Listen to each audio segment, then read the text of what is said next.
पहले जो आप यहाँ पे देखेंगे, मैंने यहाँ पे सबसे पहले न्यूमेरिकल स्टार्ट किया है। लेकिन जैसा कि मैं आपसे हमेशा बोलती हूँ, हमेशा हर चीज को डायरेक्ट करने से कोई फायदा होता नहीं है, क्योंकि अगर डायरेक्ट करने की कोशिश करोगे कुछ भी समझ में नहीं आएगा, ठीक है ना। तो उससे पहले मैं आपको कुछ कॉन्सेप्ट करा रही हूँ। कॉन्सेप्ट इसलिए भी जरूरी है क्योंकि ये जो न्यूमेरिकल्स मैंने आपके यहाँ पे लिखे हुए हैं, इन न्यूमेरिकल्स को करने के लिए आपको उन कॉन्सेप्ट की, उन फॉर्मूलाज की जरूरत होगी।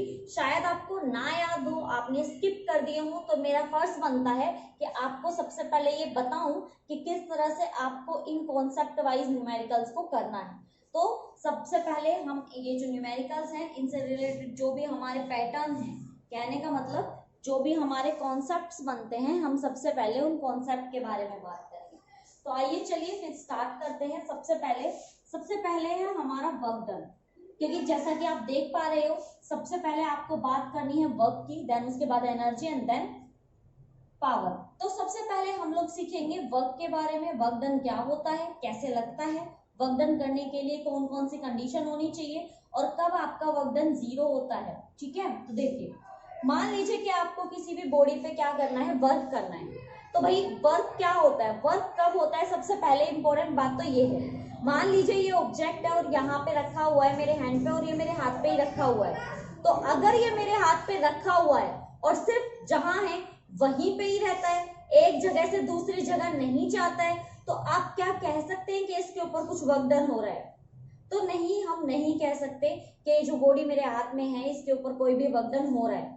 वर्क डन करने के लिए दो चीजें बहुत ज्यादा जरूरी होती हैं। पहले तो होता है उस पर लगने वाला फोर्स, और दूसरा होता है उस पर लगने वाला डिस्प्लेसमेंट।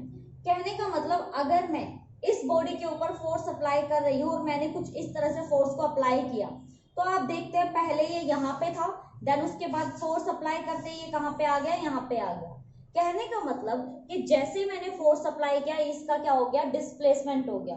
तो हम क्या कहते हैं, जो वर्क डन होता है वो एक्चुअल में दो टर्म होती है हमारी, तो फिजिकल क्वांटिटी होती है, उन पर डिपेंड करता है।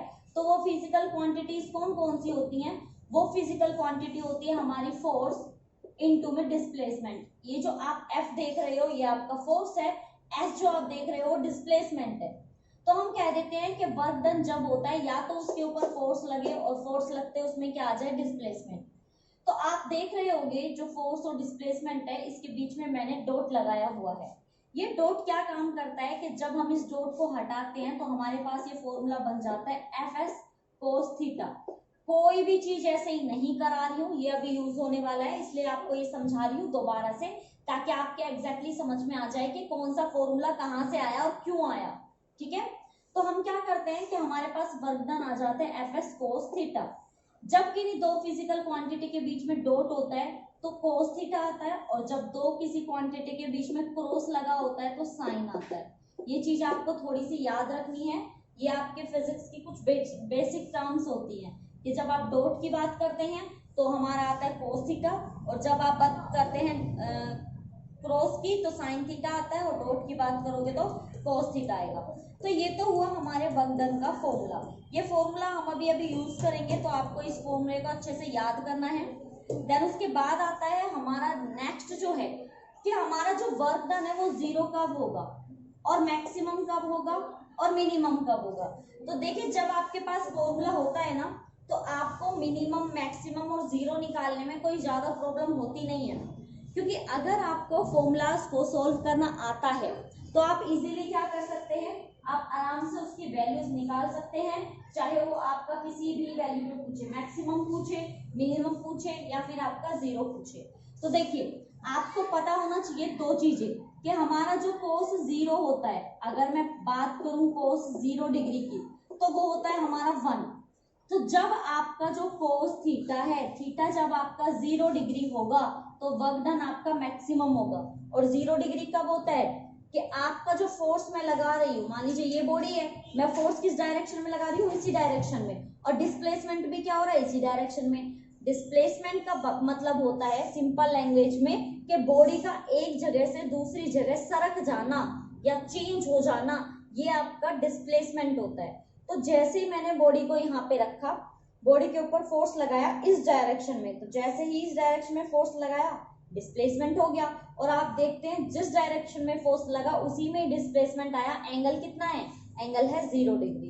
तो जब आपका एंगल 0 डिग्री होता है, फोर्स आपका 1 हो जाता है, तो जो वर्क डन आता है वो आपका क्या हो जाता है? मैक्सिमम। तो वर्क डन मैक्सिमम कब आएगा? जब आपका जो थीटा होगा वो 0 डिग्री होगा, तो cos 0 कितना हो जाएगा? 1 हो जाएगा। देन उसके बाद बात करते हैं, अगर थीटा हमारा कितना हो जाए? थीटा हो जाए हमारा 90 डिग्री। तो बेटा जब हमारा थीटा 90 डिग्री हो जाएगा, तो जब आप इसको रखेंगे कोस में, तो कोस 90 की वैल्यू होती है आपकी 0। तो जब आपका कोस 0 हो गया, यहाँ थीटा 0 हो गया, तो पूरी टर्म क्या हो जाएगी? 0। इस कंडीशन में जो आपका वर्क डन होता है वो क्या होता है? वो होता है मिनिमम। ये चीज समझ में आई? इस कंडीशन में आपका वर्क डन क्या होता है? मिनिमम होता है। और इस यही कंडीशन है जब आपका वर्क डन क्या होता है? 0 होता है। तो जब आपका एंगल, फोर्स और डिस्प्लेसमेंट इन दोनों के बीच का क्या हो जाए? 90 डिग्री हो जाए, तो समझ जाइए कि होने वाला वर्क डन आपका 0 है। इसका एक बहुत अच्छा आपको एग्जांपल देती हूँ। अगर गवर्नमेंट एग्जाम में पूछा गया तो ये क्वेश्चन पूछा जा सकता है। बताती हूँ क्वेश्चन क्या है। क्वेश्चन हो सकता है कि मान लीजिए कोई बस है, बस के ऊपर क्या लगेज रखे हुए हैं, सामान रखा हुआ है, किसी का बहुत सारे ऑब्जेक्ट रखे हुए हैं। तो आप देखते हैं कि बस कैसे जाती है। बस ऐसे जाती है, मान लीजिए कि ये बस है और ये रोड है, यहाँ पे रोड बना हुआ है, ये बस है। बस के ऊपर मैंने रखा हुआ है कोई भी, मान लीजिए लगेज, कोई भी सामान। तो मान लीजिए इस बस पे जो फोर्स लगेगा, एक्सेलरेशन होगा इसका, वो किस डायरेक्शन में होगा? इस डायरेक्शन में, है ना। और जो यहाँ पे ऑब्जेक्ट रखा हुआ है वो कैसे रखा हुआ है? वो रखा हुआ है ऐसे, यानी कि जो एंगल बन रहा है वो कुछ इस तरह से बन रहा है ना, कुछ इस तरह से, क्योंकि ऑब्जेक्ट यहाँ रखा हुआ है और बस तो यहाँ जा रही है। तो जो एंगल बनता है वो कितने का बनता है? हमारा 90 डिग्री का। तो जब यहाँ 90 डिग्री का एंगल बन जाता है तो वर्क डन हो जाता है 0। तो हम कहते हैं कि बस ने कोई काम किया ही नहीं, या फिर बस पे तो कोई काम हुआ ही नहीं, क्योंकि सामान जहां रखा था वो पोजीशन और बस जिस डायरेक्शन में मूव कर रही थी वो पोजीशन, उन दोनों की ही वजह से आपका वर्क डन कितना आ गया? 0। तो हम कह देते हैं कोई भी वर्क डन यहाँ पे नहीं हुआ है, तो हमने कह दिया वर्क डन क्या है? 0।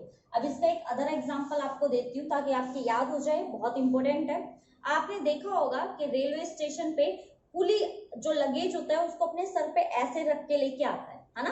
तो वो जब रख के लेके आता है, जो बैग है वो जहां है वो वहीं पे ही है, सिर्फ पोजीशन किसकी चेंज हो रही है? कुली की चेंज हो रही है। सेम इसी तरह से कि ये कुली है, कुली ने अपने सर पे क्या रखा हुआ है? लगेज रखा हुआ है। कुली इस डायरेक्शन में जा रहा है लेकिन लगेज ऊपर रखा हुआ है। तो लगेज की डिस्प्लेसमेंट और आपका जो पर्सन जा रहा है, कुली जा रहा है, उन दोनों के बीच में अगेन कितने का एंगल होता है? 90 डिग्री का। तो जब ये 90 का होता है तो वर्क डन क्या होता है? 0। तो फिजिक्स की लैंग्वेज में हम कहेंगे कि कुली ने कुछ काम किया ही नहीं, जबकि कुली ने, बेचारे ने इतनी दूर से इतनी दूर तक इतना वेट उसने ढोया है, हम बोल देते हैं फिर भी उसने कुछ काम नहीं किया। तो इससे क्या पता लगता है? इससे ये पता लगता है कि जिस कंडीशन में आपको लगता है कि आपने बहुत ज्यादा काम किया है, आपने इतना ज्यादा वेट उठाया है, लेकिन फिर भी क्या नहीं हो रहा? आपके फिजिक्स के अकॉर्डिंग, साइंस के अकॉर्डिंग कोई भी वर्क डन नहीं हो रहा। उसी तरह से जब आप किसी भी बॉल के ऊपर क्या लगाते हैं? फोर्स अप्लाई करते हैं। आपने खूब जोर लगा दिया, अपनी सारी एनर्जी उस पर लगा दी, इतनी जोरों जोरों से आप उसको पुश कर रहे हो, बट फिर भी जो बॉल है वो क्या नहीं होती? डिस्प्लेस नहीं होती, वो जहां है वहीं पे ही रहती है। दैट्स मीन जब आपका डिस्प्लेसमेंट 0 हो जाए, डिस्प्लेसमेंट क्या हो जाए? डिस्प्लेसमेंट आपका 0 हो जाए, तब भी आपका वर्क डन क्या होगा? 0। क्योंकि अगर डिस्प्लेसमेंट 0 है तो जब आप इस फॉर्मूले में 0 रखेंगे तो ये टोटली क्या हो जाएगा? 0। तो आपका वर्क डन क्या हो जाएगा? 0। नेक्स्ट, अगर आपके ऊपर मान लीजिए आप किसी की बॉडी के ऊपर फोर्स ही नहीं लगा रहे, फोर्स ही आपका 0 है, तो भी आपका वर्क डन जो है वो क्या हो जाएगा? 0 हो जाएगा। तो अब आप देख सकते हैं कि जो मैक्सिमम की कंडीशन है वो क्या है कि आपका जो थीटा है वो थीटा आपका होना चाहिए 0 डिग्री, ठीक है ना। अगर थीटा आपका 0 डिग्री है तो मैक्सिमम होगा, अदरवाइज अगर आपका थीटा 90 है और 90 है या फिर आपका डिस्प्लेसमेंट 0 है तो और फोर्स 0 है, तो आप क्या कहेंगे? वर्क डन हमारा क्या हो गया? 0। तो ये थी आपकी वर्क की बात। अगर आपको ये समझ में आ गई तो अब आप इस न्यूमेरिकल को आराम से इजीली कर सकते हैं, समझ सकते हैं। अब ये आपके लिए बहुत ज्यादा क्या होने वाला है? इजी होने वाला है। ठीक है भाई, एक चीज और मैं आपको बता देती हूँ, बहुत काम आएगी आपके। यहाँ पे जो बात की गई ना क्वेश्चन में, वो की गई है फ्रिक्शन ऑफ कोफिशिएंट की। तो भाई फ्रिक्शन वैसे मैं करा चुकी हूँ, एक बार आपको हिंट दे देती हूँ, क्योंकि न्यूमेरिकल में यूज करना है। न्यूमेरिकल के साथ साथ बताती चलूंगी कॉन्सेप्ट, तो आपके याद भी होगा और समझ में भी आएगा। देखिए फ्रिक्शन क्या होता है, मान लीजिए कोई भी ऑब्जेक्ट है, अगर आप उस ऑब्जेक्ट को क्या कर रहे हैं, इस डायरेक्शन में फोर्स लगा रहे हैं, तो जब आप इसको इधर धकेलने की कोशिश करते हैं ना, तो फोर्स ऑफ फ्रिक्शन लगता है इस पे। फोर्स ऑफ फ्रिक्शन क्या होता है, जो हमारे लगाए गए अप्लाइड फोर्स का अपोज करता है, बॉडी को बोलता है नहीं तुम मूव मत करो, तुम ऐसे ही रहो जहां हो। तो ये जो फोर्स लगता है वो इस फिजिक ये जो हमारा अप्लाइड फोर्स है इसके अपोजिट डायरेक्शन में लगता है। ये चीज समझ में आई, ये आपका अप्लाइड फोर्स होता है, ये फोर्स ऑफ फ्रिक्शन होता है। तो ये फोर्स ऑफ फ्रिक्शन में आपका एक फॉर्मूला होता है, F is equal to mu R. ये चीज समझिए, यहाँ पे F क्या है, F है आपका force of friction, force of friction, ये चीजें समझ ले छोटी छोटी। म्यू होता है आपका कोफिशिएंट ऑफ फ्रिक्शन, यही वैल्यू आपको दी गई है न्यूमेरिकल में, कोफिशिएंट ऑफ फ्रिक्शन, ये आपका कोफिशिएंट ऑफ फ्रिक्शन हो गया। आर होता है आपका रिजल्टेंट। रिजल्टेंट कैसे, जब भी कोई बॉडी कहीं पे रखी होती है तो उसका वेट नीचे की तरफ काम कर रहा होता है, mg नीचे लग रहा होता है अर्थ के ऊपर ग्रेविटी की वजह से। इसको आपने सुना है ना, according to Newton third law every action is equal and opposite to their reaction. तो इस एक्शन का एक रिएक्शन होता है जो बिल्कुल परपेंडिकुलर होता है इसके कितने पे, आपका आर कहलाता है। तो आर की वैल्यू क्या होती है, बिल्कुल इक्वल होती है mg के, क्योंकि ये दोनों एक दूसरे की क्या होते हैं, इक्वल एंड अपोजिट। तो बता दूं आपको, इस न्यूमेरिकल में आपको दो वैल्यूज याद करनी है, एक तो याद करनी है आपको म्यू आर और एक याद करनी है आपको mg। ये आपकी अब यूज होने वाली है, देखोगे आप लोगों के समझ में आ जाएगा। अब जो कॉन्सेप्ट से थे ना इस न्यूमेरिकल से रिलेटेड, सिर्फ अभी मैं फर्स्ट न्यूमेरिकल की बात कर रही हूँ, इस फर्स्ट न्यूमेरिकल से रिलेटेड जो भी आपके कॉन्सेप्ट बनते थे, यानी कि वर्क डन का और आपका फोर्स ऑफ फ्रिक्शन का, वो दोनों ही कॉन्सेप्ट मैं आपको करवा चुकी हूँ। देन अब स्टार्ट करते हैं हमारा न्यूमेरिकल। सबसे पहले हम हमारे स्टेटमेंट को देखेंगे, देन उसके बाद स्टार्ट करेंगे अपने न्यूमेरिकल को। करें भाई स्टार्ट, आइए चलिए देखते हैं क्वेश्चन में हमें क्या दिया गया है। क्वेश्चन में दिया है ए 0.300 kg ऑब्जेक्ट, यानी कि सबसे पहले हमारे पास यहाँ पे हमें मास गिवन है। तो भाई जो भी आपको चीजें गिवन होंगी आप उनको लिखते जाएंगे। तो सबसे पहले आपको मास गिवन है, मास है आपका 0.300 kg। इतना आपको क्या दिया गया है, वेट दिया गया है, ये वेट आपको ऑलरेडी गिवन है। अब आपको क्या करना है, नेक्स्ट आगे बढ़िए, स्लाइड्स 80 सेंटीमीटर अलोंग। भाई आपको डिस्प्लेसमेंट भी ऑलरेडी दिया गया है और डिस्प्लेसमेंट है आपका 80 सेंटीमीटर। नेक्स्ट बोला है अलोंग हॉरिजॉन्टल टेबल टॉप। बच्चों देखो आपके पास एक टेबल है इस तरह की, और इस टेबल पे कम से कम एक वेट रखा हुआ है जिसका मास है 0.300 kg, और ये आपका डिस्प्लेस कर जाता है कम से कम कितना, 80 सेंटीमीटर डिस्प्लेस कर जाता है। तो जब ये 80 सेंटीमीटर आपका डिस्प्लेस कर जाएगा, बोल रहा है how much work is done on the object by the frictional force exert on it. भाई बताइए सबसे पहले तो इसका वर्क डन कितना होगा जब आपका फ्रिक्शनल फोर्स क्या लगा रहा है, फोर्स लगा रहा है by the table if friction coefficient is this. तो आपको फ्रिक्शनल कोफिशिएंट यानी कि म्यू दिया हुआ है, वो आपको दिया गया है 0.20। तो आपको निकालना है कि वर्क डन कितना होगा। अब जिन बच्चों ने पढ़ा है समझा है वो तो इसको फटाफट से निकाल पाएंगे, लेकिन जिन बच्चों ने ध्यान नहीं दिया, मैंने अभी अभी बोला था कि जो कॉन्सेप्ट मैं अभी अभी आपको करा रही हूँ ना, वो मैं आपको इसीलिए करा रही हूँ क्योंकि वो अब आपका यूज होने वाला है। तो अगर आपने ध्यान से समझा है तो आप अच्छे से कर दोगे, और अगर आपने नहीं समझा है तो अब आपको समझ में ही नहीं आएगा कि एग्जैक्टली हमें इस क्वेश्चन में करना क्या है। तो चलिए सबसे पहले हम इसका सॉल्यूशन करते हैं। तो चलो फिर सॉल्यूशन करने के लिए हमें क्या चाहिए, तो मैं हमेशा बोलती हूँ ना कि जब मैं किसी भी क्वेश्चन को कराने से पहले कोई भी आपको कॉन्सेप्ट करा रही हूँ उसका रीजन है। अगर आप उसको नहीं समझोगे तो आपको ये समझ में नहीं आएगा, ठीक है ना। तो कभी भी जब मैं आपको कोई कॉन्सेप्ट समझाऊं, कोई थ्योरी समझाऊं, तो अच्छे से ध्यान से उसको समझ लिया करो ताकि आपके कहीं पे भी कोई कंफ्यूजन ना हो। तो आइए चलिए स्टार्ट करते हैं। तो हमने क्या देखा कि हमें यहाँ पे ऑलरेडी गिवन है कोफिशिएंट ऑफ फ्रिक्शन। तो मैंने आपको पहले ही कहा था कि अभी अभी जब मैंने आपको बताया कि हमारा जो फोर्स ऑफ फ्रिक्शन होता है उसका फॉर्मूला क्या होता है, तो बेटा उसका फॉर्मूला होता है F is equal to mu R. लेकिन आपने क्वेश्चन में देखते हैं कि जो भी वैल्यूज हमें गिवन है, क्योंकि हमें फॉर्मूला के साथ साथ ये भी तो देखना है कि फॉर्मूला जो यूज हो रहा है क्या उसमें गिवन वैल्यूज हैं। तो आप लोग देखते हो कि म्यू की वैल्यू तो हमें यहाँ पे ऑलरेडी गिवन है, बट हमारे पास आर की कोई भी वैल्यू नहीं है। तो बेटा मैंने अभी अभी आपको बताया था कि जब भी कोई ऑब्जेक्ट किसी सरफेस पे रखा हुआ रहता है तो उसका टोटल मास नीचे की तरफ क्या करता है, अपना वेट अप्लाई करता है, और उसके रिएक्शन में एक रिएक्शन क्या होती है, एक रिएक्शन आती है आर, और ये आर आपका इक्वल एंड अपोजिट होता है किसके, mg के। ये बात मैंने अभी अभी आपको थोड़ी देर पहले बताई थी जब मैं इसके कॉन्सेप्ट को आपको समझा रही थी, और उस कॉन्सेप्ट को समझाने का मोटिव यही था कि आप न्यूमेरिकल में एग्जैक्टली कॉन्सेप्ट देख पाओ, समझ पाओ। तो भाई हमारे पास म्यू का आंसर यहाँ पे है, आपको वैल्यू दी गई है, बट हमारे पास आर नहीं है। लेकिन हम ये तो जानते हैं कि आर इजिकल टू क्या होता है, mg, है ना। मास हमें ऑलरेडी गिवन है और जी की वैल्यू आप जानते हैं 9.8 मीटर पर सेकेंड स्क्वायर। तो भाई पुट कर दो, now put the value of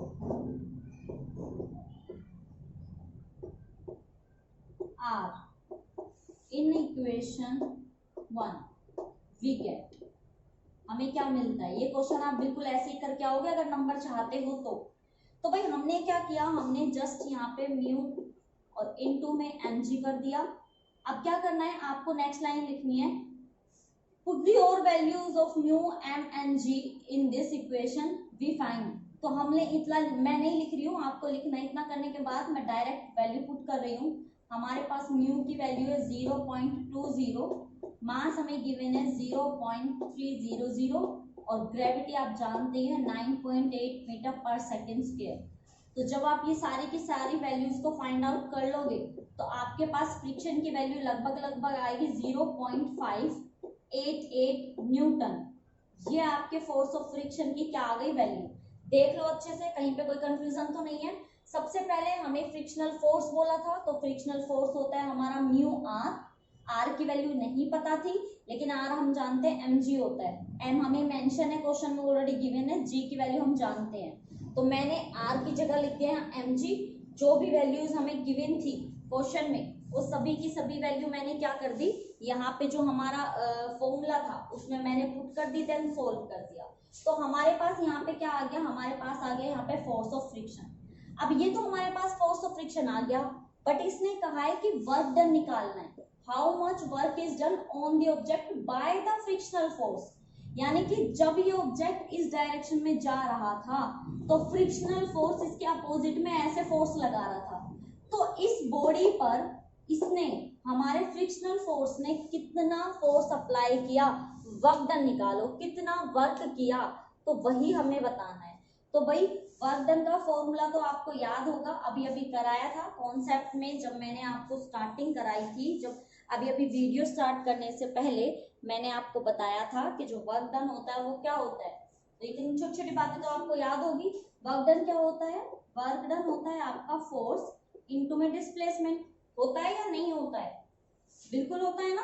तो फोर्स इनटू में डिस्प्लेसमेंट, तो आपका यहाँ से जो वर्क डन आएगा आप लोग जानते हो, जब डॉट हट जाता है तो आता है एफ एस कॉस थीटा। आता है या नहीं आता है। तो हम लोग देखते हैं कि एफ, फोर्स ऑफ फ्रिक्शन तो हमने निकाल लिया, ये हमारा क्या है 0.588, और डिस्प्लेसमेंट जो है वो आपका कितना दिया हुआ है, वो दिया हुआ है 80 सेंटीमीटर। अब आप एक चीज यहाँ पे ध्यान रखिएगा, इतनी जल्दी मत करो न्यूमेरिकल करने की, इतना आसान भी नहीं होता है। कितनी बार का यूनिट चेक करो बेटा।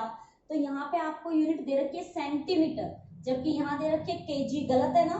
तो जब इसको चेंज करोगे मीटर में तो कितना हो जाएगा 0.80 मीटर। तो यहाँ पे डिस्प्लेसमेंट की वैल्यू कितनी आएगी 0.80। और आप लोगों को पता है यहाँ थीटा भी चाहिए, तो जरा ध्यान से देखना। हम चाहते थे बॉडी इधर की तरफ मूव करे, आगे की तरफ, लेकिन फ्रिक्शन कहाँ वर्क कर रहा है, पीछे की तरफ। तो दोनों क्या है, एक इधर जा रहा है, एक इधर जा रहा है। बिल्कुल ये वाली कंडीशन बनी हुई है, ये इधर जाना चाहता है, फ्रिक्शनल फोर्स इसको रोक के रखना चाहता है। तो दोनों के बीच में एग्जैक्टली कितने का एंगल बना 180 का, है ना, इक्वल एंड अपोजिट 180। तो यहाँ पे जो आपका थीटा आता है बेटा वो आता है आपका 180। और जिन बच्चों को नहीं पता कि कोस थीटा यानी कि कोस 180 डिग्री होता है आपका माइनस का 1, समझ में आए, ये माइनस का 1 है तो यहाँ पे क्या आ जाएगा आपका माइनस का 1। और जब आप इन सारी की सारी वैल्यूज को सोल्व करोगे तो टोटल जो वर्क डन निकल के आएगा वो आएगा 0.470 जूल। 0 वो भी माइनस में क्यों, क्योंकि ये जो -1 आ गया ना आपका, जो वैल्यूज दी गई है उसमें थीटा आपका आ रहा है 180 डिग्री और कोस 180 कितना होता है, कोस 180 की वैल्यू होती है यहाँ पे माइनस का 1। तो हम लोग देखते हैं कि अगर कोस यहाँ पे -1 है तो फिर जब वैल्यूज को आप सबको मल्टीप्लाई करेंगे तो आंसर आता है -0.470 जूल, जो कि क्या है, नेगेटिव वैल्यू है। तो इससे मुझे क्या पता लगा कि ये जो माइनस का साइन है ये हमें क्या बताता है कि जैसे जैसे आपका ये जो फोर्स है, जो अप्लाई फोर्स है, ये तो आगे जाने की कोशिश कर रहा है, लेकिन ये जो फ्रिक्शनल फोर्स है ना ये उसकी वेलोसिटी को डिक्रीज कर रहा है। उसको चाहता है अरे तू रुक जा, तू आगे जा ही मत। जैसे कि मैं चाहती हूँ कि ये जो बॉडी है आगे जाए, लेकिन फ्रिक्शनल फोर्स इधर धक्का लगाता है, नहीं भाई मत जा मत जा मत जा। तो ये क्या कर देता है, इसकी वेलोसिटी को डिक्रीज कर देता है, क्योंकि इसका जो एंगल बनता है फोर्स और डिस्प्लेसमेंट के साथ वो क्या बनता है आपका 180 का। और जब 180 का बन रहा है तो कोस 180 कितना होता है -1 बनेगा तो भाई माइनस मल्टीप्लाई करोगे तो माइनस में ही आंसर आएगा।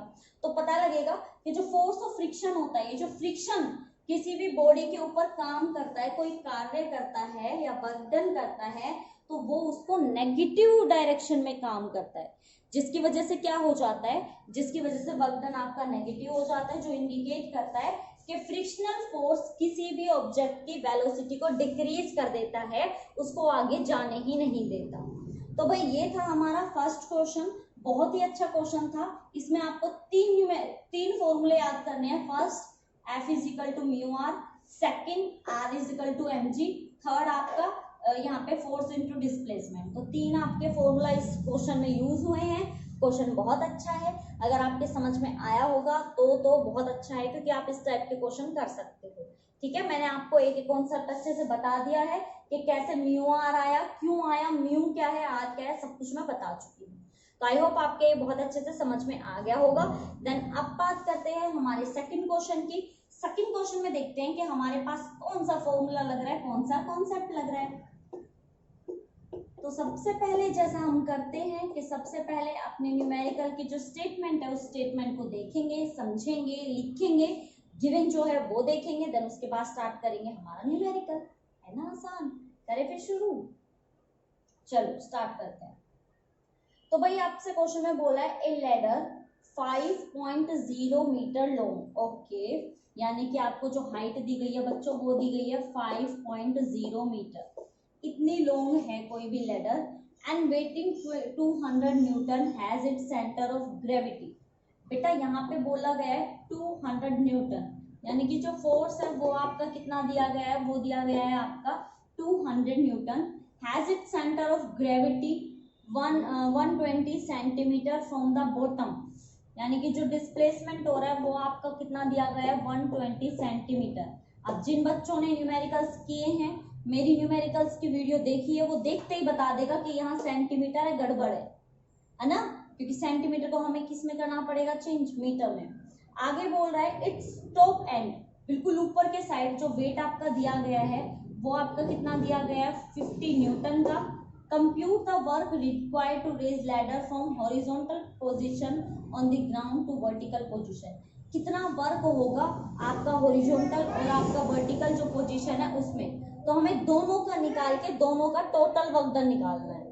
तो ना समझ में ही नहीं आ रहा होगा कि यहाँ पे दो फोर्स दे दिए, दो डिस्प्लेसमेंट दे दिए, क्या हॉरिजॉन्टल की बात हो रही है, क्या वर्टिकल की बात हो रही है। तो देखो इसको ना इजी लैंग्वेज में समझाती हूँ, या आपको ना थोड़ा सा मतलब डायग्राम के थ्रू ज्यादा समझ में आएगा। देखो मान लो कि आपके पास कोई भी एक लैडर है, ठीक है, उसके दो टॉप है, एक तो आपका ये और एक आपका ये आपका क्या है, नीचे की तरफ है ना। यहाँ पे दो बात की गई है, एक तो सेंटर ऑफ ग्रेविटी की बात की गई है और एक टॉप एंड की, ऊपर वाले एंड की बात की गई है। तो देखो गिवन दोबारा से देखो क्या क्या है। सबसे पहले तुम्हें क्या दिया हुआ है, फर्स्ट डिस्प्लेसमेंट दिया हुआ है, तो इसको लिख लो तुम d1, ये तुम्हें दिया हुआ है 5.0 मीटर, कोई कंफ्यूजन? देन उसके बाद आपको बोला है इतना फोर्स लग रहा है, तो इसको मान लो F1 जो कि आपको दे रखा है 200 न्यूटन। डन। देन उसके बाद बोला है has it centre of gravity, फिर अगेन से तुम्हें डिस्प्लेसमेंट दिया, इसको मान लो D2, और ये हो गया तुम्हारा 120 सेंटीमीटर। अब जैसा कि मैंने तुम्हें कहा था कि जो बच्चा एकदम से पढ़ रहा है साथ साथ समझ रहा है, उसके समझ में आ गया होगा कि यहाँ पे भाई घपला है किसका, यूनिट का। यूनिट गड़बड़ कराएगी, अगर ऐसा का ऐसा रखोगे फॉर्मूले में तो गलत आएगा, बिल्कुल रॉन्ग हो जाएगा और नंबर आएगा 0। क्यों? क्योंकि डिस्प्ले जो आपका सारी वैल्यूज है वो SI में है, बट यहाँ पे तो वैल्यू हमें CGS में दे दी, तो भैया पहले इसको चेंज करो। तो जब मीटर में चेंज करोगे तो आपकी वैल्यू आएगी 1.20 मीटर। देखो मैंने वैल्यू तो चेंज कर दी और यूनिट वही रख ली सेंटीमीटर, तो क्या हो जाएगी वैल्यू आपके मीटर में हो जाएगी। देन उसके बाद बोला है at its top and, top मतलब ऊपर वाला, इस पे जो फोर्स लग रहा है यानी कि F2 वो आपका लग रहा है 50 न्यूटन का। फिर बोल रहा है compute the work required to raise the ladder from horizontal position on the ground to vertical position, ऊपर से नीचे ले जाने में टोटल कितना वर्क डन लगेगा। यानी कि हॉरिजॉन्टल क्या होता है, हॉरिजॉन्टल ये होता है, वर्टिकल क्या होता है, वर्टिकल ये होता है। तो जब आप इसको डिस्प्लेस करोगे, मान लीजिए कि इसको ऐसे समझिए, मान लीजिए हमारे पास ये बॉडी है और डिस्प्लेस करोगे तो क्या होगा, वर्टिकल में भी चेंज होगा और हॉरिजॉन्टल में भी चेंज होगा, तो कितना चेंजमेंट होगा और कितना इसके ऊपर वर्क डन होगा। मेन जो यहाँ पे खेल है ना वो सारा का सारा आपका वर्क डन के साथ है कि कितना इसके ऊपर वर्क डन होगा, और ये जो वर्क डन आप दोगे ना वो टोटल वर्क डन होना चाहिए। तो भाई जब आप निकालोगे टोटल वर्क डन तो कितना होगा, जब आप टोटल वर्क डन निकालोगे तो यहाँ पे होगा आपका first force into displacement plus second force into displacement यानी कि D2, क्योंकि टोटल निकालना है। फर्स्ट आपको डिस्प्लेसमेंट फोर्स दोनों दिया है, सेकंड आपको डिस्प्लेसमेंट फोर्स दोनों दिया है, तो इतनी कोई कंफ्यूजन है नहीं, वर्क डन निकालना है आपको। तो जो हमारे पास F1 की वैल्यू है वो कितनी है यहाँ पे 200, और डिस्प्लेसमेंट कितना है आपका 5.0, देन उसके बाद F2 कितना है आपका 50 और D2 कितना है आपका 1.20। तो जब आप इसको सोल्व करोगे लगभग तो 200 into 50 by 10, 0 cancel, 50 into 120 by 100, तो यहाँ से आपका ये आ गया 2, ये आपका कैंसिल आउट, तो टोटल करके आपका लगभग आएगा 390 जूल। यानी कि हमारा जो कोई भी एक लैडर होगा उसकी टॉप पोजीशन और उसके ऊपर जो ग्रेविटी की वजह से लगने वाला फोर्स है, तो दोनों ही क्या कर रहे हैं, उसके ऊपर वर्क डन कर रहे हैं। तो जो टोटल वर्क डन आएगा वो आपका कितना आएगा, वो लगभग आएगा आपका 390 जूल। तो देखिए मैंने कुछ नहीं किया, क्वेश्चन में सिर्फ आपको सब कुछ दिया हुआ था। जब भी ऐसी कोई कंडीशन आए, ऐसी कोई भी आपके पास इक्वेशन दे दे, ऐसी कोई स्टेटमेंट दे दे जिसमें आपके पास दोनों फोर्स दिए हुए, दोनों डिस्प्लेसमेंट दिए हों, तो आपको डायरेक्ट क्या करना है, फॉर्मूला पुट करना है और क्या निकाल देना है, आंसर निकाल देना है। जैसे ही आप आंसर निकालोगे आपके पास, आप देख रहे हो मैंने कुछ अलग से नहीं किया है, जो अब तक कॉन्सेप्ट हमने पढ़ा है कि वर्क डन हमारा होता है फोर्स इनटू में डिस्प्लेसमेंट, वही मैंने किया है। आप देख सकते हो क्वेश्चन में, है ना, आसान है ना। तो फर्स्ट क्वेश्चन बिल्कुल आसान था, आसान तो नहीं कहूंगी, जिन्होंने कॉन्सेप्ट को समझा है उनके लिए तो हमेशा हर चीज आसान होती है। जो कॉन्सेप्ट को नहीं समझते, सोचते हैं कुछ नहीं है, कर लेंगे, आसान है, उनके लिए फिर आसान कुछ रह ही नहीं जाता, उनके लिए फिर सब कुछ मुश्किल ही मुश्किल होता चला जाता है। तो आपको ना ये चीजें यहाँ पे थोड़ा सा ध्यान रखनी है कि अगर आप टीचर की बात को सुनोगे, कॉन्सेप्ट को समझोगे, तो आपके लिए सब कुछ क्या हो जाएगा, इजी। तो कहने का मतलब क्या है कि मैंने यहाँ पे डायरेक्ट क्या किया, वर्क डन आपका क्या होता है, फोर्स इनटू में डिस्प्लेसमेंट। तो जब फोर्स इनटू में डिस्प्लेसमेंट पूछा है तो अदर कोई झंझट करनी ही क्यों है, डायरेक्ट आपको ये देखना है कि भाई हमें फर्स्ट ऊपर का फोर्स भी दे रखा है, डिस्प्लेसमेंट भी दे रखा है, नीचे का भी फोर्स दे रखा है, डिस्प्लेसमेंट दे रखा है, तो कंफ्यूजन की बात क्या है, डायरेक्ट पुट करो। टोटल पूछा है, टोटल पूछते हैं तो क्या होता है, टोटल का मतलब प्लस करना ही तो होता है। छोटी क्लास से लेके बड़ी क्लास तक यही तो सीखते आए हैं कि जब भी आपको ये बोला जाए कि भाई टोटल हो रहा है, तो टोटल का मतलब क्या होता है, दोनों को प्लस कर दो, है आसान, है ना, इजी। तो भाई ये आपके दो न्यूमेरिकल्स थे, कॉन्सेप्ट करा चुकी हूँ। इस कॉन्सेप्ट पे बेस्ड अभी मैं आपको और भी न्यूमेरिकल्स कराने वाली हूँ। तब तक सबसे पहला आपका काम क्या होने वाला है कि सबसे पहले अच्छे बच्चों की तरह, बहुत अच्छे बच्चों की तरह जो कि आप हो, अच्छे बच्चों की तरह फटाफट से इनको नोट डाउन करो और अपनी रफ नोटबुक में एक बार इनको करने की प्रैक्टिस करो, ताकि आप इन कॉन्सेप्ट को भूल ना जाओ। क्योंकि देखिए एक बात तो फिक्स है, सिलेबस से बाहर तो एग्जाम में आने से रहा। अगर सिलेबस से बाहर ही देना होता एग्जामिनर को तो फिर वो बुक्स क्यों बनाते, क्यों बोलते कि आपके सिलेबस बना बना के दे दे भाई, आपके सिलेबस में ये है ये है ये है। ये बात तो पक्का है कि देंगे तो आपके सिलेबस का ही, और अगर सिलेबस का ही आना है तो कॉमन सी बात है ना, इनसे बाहर तो कॉन्सेप्ट कोई आपने पढ़े नहीं है सिलेबस में, तो सिंपली सी बात है कि इन्हीं पे ही आपके क्या आने वाले न्यूमेरिकल्स या फिर जो भी कंसेप्चुअल पूछेंगे वो, क्योंकि कंसेप्चुअल तो मैं आपको करा ही चुकी हूँ, है ना। तो अच्छे से ध्यान देना है, अच्छे से पढ़ना है, देन उसके बाद अच्छे से प्रिपरेशन करो, मस्त से नंबर लाओ, तो मुझे कमेंट करके बताना आपके क्या क्या मार्क्स है ना। तो चलिए फिर स्टार्ट करते हैं हमारे नेक्स्ट न्यूमेरिकल्स। अब हम देखने वाले हैं हमारे जो नेक्स्ट न्यूमेरिकल है, नेक्स्ट टॉपिक के ऊपर। टॉपिक अलग से नहीं है, चैप्टर यही है हमारा, वर्क, एनर्जी एंड पावर। इसमें मैंने आपको जो वर्क डन के जो हमारे पैटर्न बनते थे न्यूमेरिकल्स के, वो पैटर्न करा दिए हैं, बट न्यूमेरिकल्स अब भी रहते हैं। तो ये ना सोचें कि 2-3 न्यूमेरिकल्स करने के बाद आप लोग तो बहुत मतलब महारत हासिल कर दिया हमने न्यूमेरिकल्स पे, ऐसा कुछ नहीं है। न्यूमेरिकल्स मैं आपको और भी कराऊंगी, न्यूमेरिकल्स हमें और भी करने हैं। उससे पहले मैं आपको जो कॉन्सेप्ट है, जो पैटर्न और बनते हैं न्यूमेरिकल्स पे, वो पैटर्न आपको थोड़ा सा समझा देती हूँ, ठीक है। तो इसके बाद का जो आपका टॉपिक आता है वो आता है एनर्जी का। अगर मैं आपसे कहूँ एनर्जी क्या है, तो भाई एनर्जी काम करने की कोई क्षमता होती है कि आप कितना काम कर सकते हो।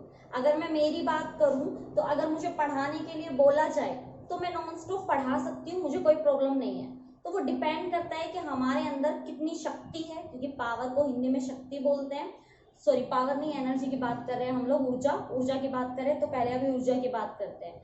ऊर्जा क्या होती है? ऊर्जा जब आप कुछ खाते हैं, हमारे खाने से शरीर को क्या मिलती है? ऊर्जा मिलती है, एनर्जी मिलती है, और उसी एनर्जी से आप क्या करते हैं? काम करते हैं। आप जरा सोच के देखिए, मान लीजिए कि मैं आपसे कहूं कि आपको सुबह उठना है और आपको कुछ भी ब्रेकफास्ट या फिर कुछ भी आपको खाने के लिए नहीं दिया जाएगा लंच तक। मैं आपसे कॉन्टिन्यूअसली काम करवाए जा रही हूँ, जब से आप उठे हैं तब से और अब तक मैं सिर्फ आपसे काम करवाए जा रही हूँ, तो आपको कैसा फील होगा? आपको मे बी आपको चक्कर आने लगे, आपको अच्छा फील ना हो आपके अंदर, क्योंकि एनर्जी तो बनेगी ही नहीं, एनर्जी तो रही ही नहीं है शरीर में। कहने का मतलब क्या है कि एनर्जी का कुछ ना कुछ रिलेशन तो वर्क डन के साथ है।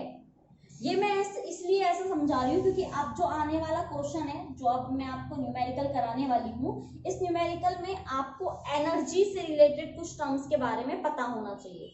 इसीलिए मैं एनर्जी को थोड़ा सा डिटेल में एक्सप्लेन कर रही हूँ कि बेटा एनर्जी क्या होती है। एनर्जी ऊर्जा होती है जो क्या करती है? आपको काम कराने में हेल्प करती है। अगर शरीर में एनर्जी बहुत अच्छी है, ज्यादा है, तो इसका मतलब ये है कि आप काम को बहुत अच्छे से, ध्यान से, बहुत पावर के साथ कर पाएंगे। लेकिन यहाँ पे क्या होता है कि हमारी जो एनर्जी होती है, हम उसको मान लेते हैं कि हमारी टोटल एनर्जी, किसी भी ऑब्जेक्ट की या किसी भी इंसान की, ह्यूमन की जो टोटल एनर्जी होती है वो 2 में डिवाइड होती है। यानी कि टोटल एनर्जी होती है आपकी काइनेटिक प्लस पोटेंशियल। अभी मैं आपको थोड़ा सा काइनेटिक के बारे में बता देती हूँ, काइनेटिक एनर्जी क्या होती है, क्योंकि वो फॉर्मूला आपको अब यूज करना है ना, इसलिए मैं आपका यहाँ पे कॉन्सेप्ट क्लियर करा रही हूँ। तो देखो बेटा, जो काइनेटिक एनर्जी होती है किसी भी ऑब्जेक्ट की, वो उसकी पोजीशन की वजह से आती है। कहने का मतलब या तो किसी चीज का मोशन या पोजीशन, ये दोनों चीजें होती हैं। अगर आप बात करते हो मोशन की, मोशन समझते हैं ना, अभी मैं किस में हूँ? अभी मैं रेस्ट पोजीशन में हूँ। लेकिन अगर मैं मूव करने लग जाऊं, तो अगर मैं मूव करने लगूंगी, दैट्स मीन हम लोग क्या कह सकते हैं? हम लोग कह सकते हैं कि हमारे अंदर क्या है? हमारे अंदर एक मोशन आ गया है। तो जब भी हम बात करते हैं मोशन के बारे में, तो हमारे अंदर जो एनर्जी होती है वो होती है हमारी काइनेटिक एनर्जी। यानी कि काइनेटिक एनर्जी किसी भी ऑब्जेक्ट के मोशन की वजह से आती है। इसका एक फॉर्मूला होता है, इसके लिए आपको चाहिए होता है किसी भी बॉडी का मास, देन उसके बाद चाहिए आपको वेलोसिटी। अब इतना आपको पता होगा, मास इंटू वेलोसिटी तो मोमेंटम होता है। तो जब आप इसको हाफ कर देते हैं तो ये बन जाती है आपकी काइनेटिक एनर्जी। यानी कि किसी भी बॉडी का मोशन में होने का क्या मतलब होता है कि उसकी कुछ ना कुछ क्या है? काइनेटिक एनर्जी होती है। तो काइनेटिक एनर्जी का फॉर्मूला क्या होता है? Half mv²। तो यहाँ पे ये फॉर्मूला आपको याद रखना है, काइनेटिक एनर्जी होती है आपकी हाफ mv²। और काइनेटिक एनर्जी किसी भी बॉडी में कब काम करती है, जब बॉडी आपकी किस में होती है, मोशन में होती है। तो कंपल्सरी है कि आपको बॉडी को क्या करना होगा, थोड़ा सा मोशन में लाना होगा। तो मोशन में लाने के लिए आपको क्या क्या चाहिए, बॉडी का मास, क्योंकि बॉडी का मास तो कुछ ना कुछ होगा ही, और फर्स्ट उसकी वेलोसिटी, यानी कि जैसे ही कोई ऑब्जेक्ट वेलोसिटी ले आता है, उसके अंदर कुछ ना कुछ मोशन हो जाता है, तो हम लोग क्या कह सकते हैं कि जो बॉडी है उसकी काइनेटिक एनर्जी है। तो ये तो बात आ गई हमारी काइनेटिक एनर्जी की। नेक्स्ट होती है हमारी पोटेंशियल एनर्जी। पोटेंशियल एनर्जी क्या होती है, ये किसी भी ऑब्जेक्ट की पोजीशन की वजह से आता है। कॉन्सेप्ट समझ लो, क्योंकि आगे यही काम आने वाला है। इसी कॉन्सेप्ट पे बेस्ड आपके न्यूमेरिकल्स होने वाले हैं, even not only numericals, conceptual भी होने वाले हैं। तो यहाँ पे जो पोटेंशियल एनर्जी होती है वो किसी भी ऑब्जेक्ट की पोटेंशियल एनर्जी उसकी पोजीशन की वजह से होती है। काइनेटिक एनर्जी आती है जब आप लीनियरली भागते हो, मतलब एक ही जगह पे आप भाग रहे हो, कार चल रही है, कोई साइकिल चल रही है, बाइक चल रही है, तो उसके अंदर क्या है, काइनेटिक एनर्जी है। लेकिन अगर वो पोजीशन अपनी मेन जो उसकी पोजीशन है उससे ऊपर की तरफ जा रहा है, हाइट गेन कर रहा है, हाइट का मतलब कि कोई मोशन में तो है, या तो आप ऊपर से नीचे की तरफ जा रहे हो, जैसे हम बॉल को ऊपर से नीचे ड्रॉप कर दें, या फिर आप बॉल को नीचे से ऊपर फेंक दें, तो वो अपनी पोजीशन से हाइट पे जा रहा है। तो जो वो पोजीशन गेन करता है तो उसके अंदर आ जाती है पोटेंशियल एनर्जी। तो पोटेंशियल एनर्जी किसकी वजह से होती है, पोटेंशियल एनर्जी पोजीशन की वजह से होती है। तो पोटेंशियल एनर्जी का फॉर्मूला होता है हमारा mgh। m आपका मास है, क्योंकि कोई भी बॉडी जब आप थ्रो करोगे तो उसका कुछ ना कुछ मास होना चाहिए। g आप जानते हो ग्रेविटी, कोई भी ऑब्जेक्ट जब ऊपर से नीचे या नीचे से ऊपर की तरफ आता है तो ग्रेविटी काम करती है उसके ऊपर, उसकी पोजीशन पे। और सिंपल सी बात है, जब कोई चीज नीचे से ऊपर जा रही है तो भी हाइट पे जा रही है, ऊपर से नीचे गिर रही है तो भी किसी हाइट पे गिर रही है, दैट्स मीन उसकी हाइट भी क्या करती है, उस पर काम करती है। तो ये होता है हमारा पोटेंशियल एनर्जी का फॉर्मूला। अब ये सब मैं आपको क्यों बता रही हूँ वो समझो, क्योंकि बेटा जब बात आती है वर्क डन की, तो वर्क डन आपका होता है change in kinetic energy, change in kinetic energy. और चेंज इन काइनेटिक एनर्जी क्या होती है आपकी, final minus initial energy, final kinetic energy minus initial kinetic energy. इसलिए बता रही थी मैं कि आप डायरेक्ट वर्क डन निकाल सकते हो अगर आपको किसी भी ऑब्जेक्ट की काइनेटिक एनर्जी के बारे में पता है, जो कि अभी हम इस न्यूमेरिकल में निकालने वाले भी हैं। अगर आपको ये कॉन्सेप्ट समझ में आ गया ना, तो आप इस न्यूमेरिकल को फटाक से कर दोगे, अदरवाइज फिर नहीं होगा। ठीक है, तो करें फिर स्टार्ट हमारा न्यूमेरिकल, किस तरह से हमारा जो क्वेश्चन है वो काम करेगा। चलो तो फिर स्टार्ट करते हैं। आई होप कॉन्सेप्ट समझ में आ गया होगा। काइनेटिक एनर्जी की वैल्यू कितनी होती है, हाफ mv², और पोटेंशियल एनर्जी क्या होती है आपकी, बताओ बताओ। पोटेंशियल एनर्जी होती है हमारी mgh, जो कि किसकी वजह से आती है, पोजीशन की वजह से। तो याद रखना है काइनेटिक मोशन की वजह से आता है, और आपकी जो पोटेंशियल एनर्जी होती है वो किसकी वजह से आती है, पोजीशन की वजह से।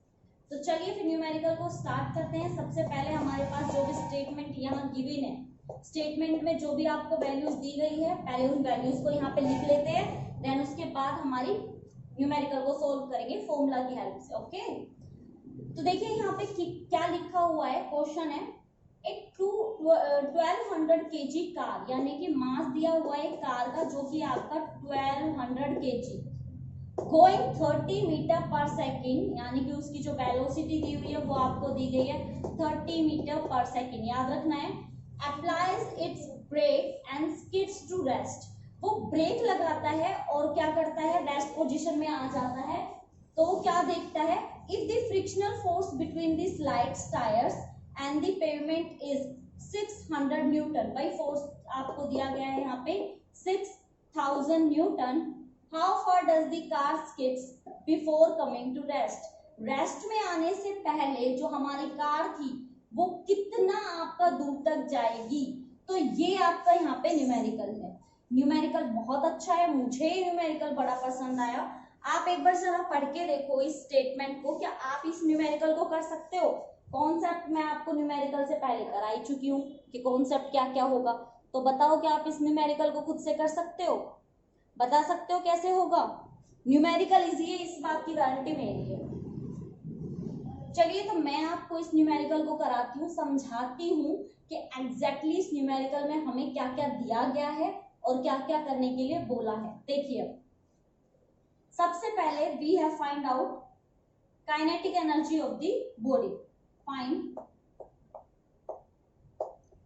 Kinetic energy of body. तो भाई काइनेटिक एनर्जी क्या होती है? काइनेटिक एनर्जी होती है हमारी हाफ mv स्क्वायर, यही होती है। Any problem? तो हमारे यहाँ पे हो जाएगा हाफ, मास आपको दिया हुआ है 1200, v स्क्वायर आपका कितना हो जाएगा 30 इंटू 30। तो यहाँ से जब आप इसको कैंसल आउट करोगे ये हो जाएगा आपका 600। यही होगा कि नहीं होगा?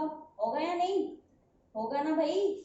आपकी जीरो कितनी हो जाएगी 1 2 3 4, तो इसको मैं ऐसे लिख दूं 10 रेज़ की पावर 4, और आप जब इनको मल्टीप्लाई करोगे कितना आ जाएगा? ये आ जाएगा आपका 54। तो जो काइनेटिक एनर्जी आई है इस बॉडी की वो कितनी आई है 54 इंटू 10 रेज़ की पावर 4। और ये आपकी कौन सी है? इनिशियल। इनिशियल क्यों बोल रही हूँ मैं इसको? क्योंकि ये तो तब है जब आपकी कार चल रही है फिर एकदम से स्टॉप हो जाएगी, है ना? तो फाइनल क्या हो जाएगी? जीरो। रेस्ट पोजीशन में आ जाएगी तो क्या हो जाएगी? जीरो।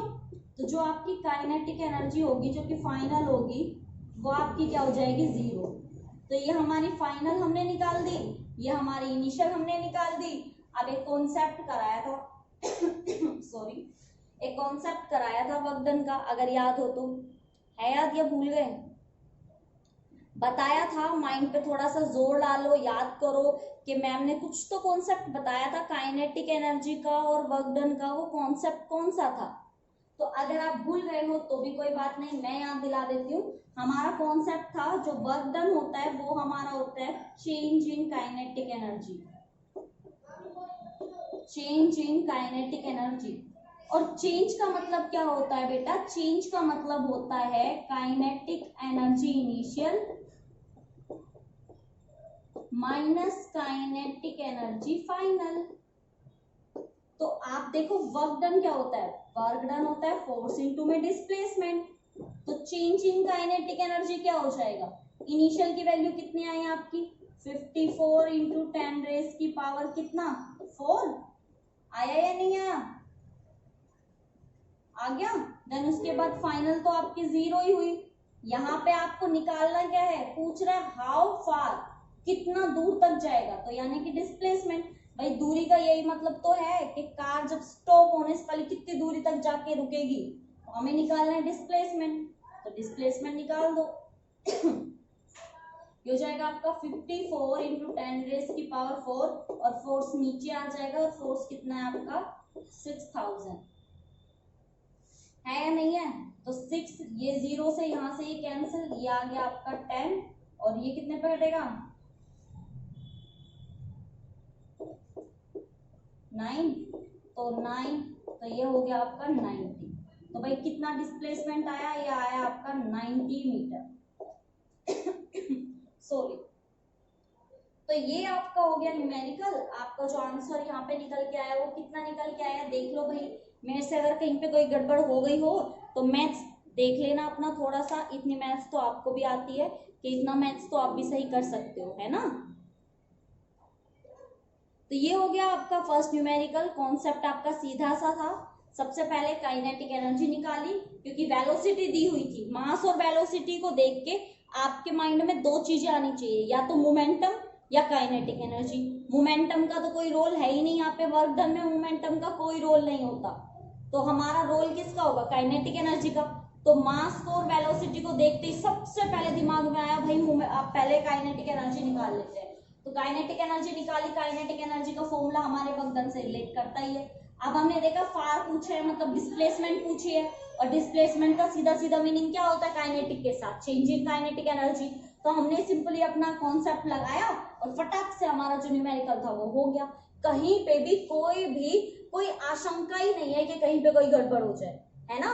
तो ये न्यूमेरिकल देखो कितना आसान था। तो अच्छे बच्चों की तरह है ना, इस न्यूमेरिकल को करके देख लेना, क्योंकि इस तरह के बहुत से न्यूमेरिकल आपके एग्जाम में, खासकर तो जो आपके ये होते हैं ना गवर्नमेंट एग्जाम्स होते हैं, जिनके बाद आपकी गवर्नमेंट लग जाती है ना, गवर्नमेंट जॉब मिल जाती है, उनमें ये बहुत तरह के क्वेश्चन आते हैं। तो कॉन्सेप्ट यही रहेगा, सिर्फ करने का तरीका, कहने का मतलब आपको क्वेश्चन की स्टेटमेंट चेंज कर देंगे। मीनिंग तो वही रहेगा ना कि आपको वर्क डन निकालना है और वर्क डन काइनेटिक एनर्जी का क्या फॉर्मूला है। देखिए जब मेरा यहाँ पे कराने का मोटिव क्या है कि भाई ये पैटर्न बनता है, अगर आपको स्टेटमेंट कुछ इस तरह से दी गई, आपको कुछ इस तरह की वैल्यू आई, मास दी, वेलोसिटी, फोर्स, और आपसे पूछे कि कितना दूर जाएगा, या फिर क्या पता आपको ये दे दे कि डिस्प्लेसमेंट इतना है, फोर्स बताओ, तो आप लोग डिस्प्लेसमेंट को नीचे ले आना, फोर्स निकाल देना। तो कहने का मतलब मैं यहाँ पे आपको क्या कर रही हूँ, स्ट्रॉन्ग बना रही हूँ, आपको ये कराने की कोशिश कर रही हूँ कि इस तरह के कोई भी क्वेश्चन आ जाए, कोई आपको टेंशन लेने वाली बात नहीं है, आप कोई भी क्वेश्चन बड़ी आसानी से कर देंगे, बहुत ही आराम से। तो ये था हमारा फर्स्ट न्यूमेरिकल। अब मैं आपको कराने वाली हूँ सेकंड न्यूमेरिकल। सेकंड जो न्यूमेरिकल है ना, वो इसी कॉन्सेप्ट पे बेस्ड है, थोड़ा सा डिफरेंट हो जाएगा आपके लिए, बट आपको क्या करना है, आपको बस साथ साथ देखना है, समझना है, और नेक्स्ट क्वेश्चन आप कर ही दोगे। करें स्टार्ट, फिर कॉन्सेप्ट यही रहने वाला है। ओके, तो चलो फिर स्टार्ट करते हैं। क्वेश्चन में है आपके, क्वेश्चन में ए 10 kg ऑब्जेक्ट, तो चलिए फिर स्टार्ट करते हैं। हमारे सॉल्यूशन में गिवन वैल्यूज लिखना, तो भाई गिवन क्या है, गिवन है ए 10 kg ऑब्जेक्ट। तो सबसे पहले मास आपको दिया, ये आप लिखोगे मास ऑफ ऑब्जेक्ट, लिखने का तरीका भी सीख लो भाई। आपको दिया गया है 10 kg। देखिए मैं भी एक टीचर हूँ, मुझे जब मैं नोटबुक चेक करती हूँ एग्जाम में, जो हमारी आंसर शीट होती है चेक करती हूँ, मैं अटेम्प्टेशन पे बड़ा ध्यान देती हूँ। अगर किसी बच्चे की अटेम्प्टेशन मुझे बड़ी पसंद आई ना, मैं उसको एक्स्ट्रा मार्क्स भी दे देती हूँ। मुझे लगता है ना कि यहाँ पे उसने गड़बड़ की और क्वेश्चन में मुझे काटने चाहिए इसके नंबर, तो भी मैं नहीं काटती हूँ, क्योंकि मुझे अच्छी लगती है अटेम्प्टेशन। मतलब अलग ही तरीका होता है, थोड़ा सा ना अलग ही मन करता है फिर नोटबुक को चेक करने का। तो प्लीज सफाई से काम करेंगे ना तो आपके मार्क्स बढ़ेंगे। देन उसके बाद बोला एक्सेलरेट फ्रॉम 5 मीटर पर सेकेंड टू 10 मीटर पर सेकेंड। इसका मतलब आपको इनिशियल वेलोसिटी से फाइनल दी गई है, इनिशियल वेलोसिटी है उसकी सबसे पहले 5 मीटर पर सेकेंड, देन उसके बाद फाइनल वेलोसिटी क्या है, फाइनल वेलोसिटी हमें यहाँ पे गिवन है 10 मीटर पर सेकेंड, ठीक है भाई। देन उसके बाद बोला determine the net work done on the object.